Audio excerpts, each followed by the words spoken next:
বাংলাদেশের মানুষ যাতে ভোটাধিকার ফেরত পায় সেজন্যই আমাদের প্রিয় নেতা দেশনায়ক জনাব তারেক রহমান গত 16 বছর লাগাতার স্বৈরাচার বিরোধী আন্দোলন করেছেন, নেতৃত্ব দিয়েছেন। তিনি জনগণের উদ্দেশ্যে বলেছিলেন, আপনারা বিএনপিকে ভোট দিয়ে ক্ষমতায় আনবেন। আমি এজন্য লড়াই করছি না, আমি লড়াই করছি আপনারা যাতে আপনাদের ভোট পছন্দের প্রার্থীকে নির্বিঘ্নে দিতে পারেন। অর্থাৎ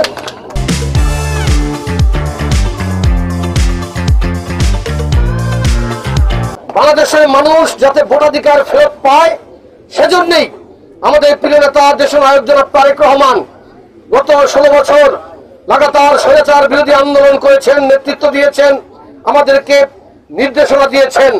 আজকে একটি পরিবর্তিত সময় এসে আমরা আশা করছি শীঘ্রই বাংলাদেশে একটি গ্রহণযোগ্য নির্বাচন হবে।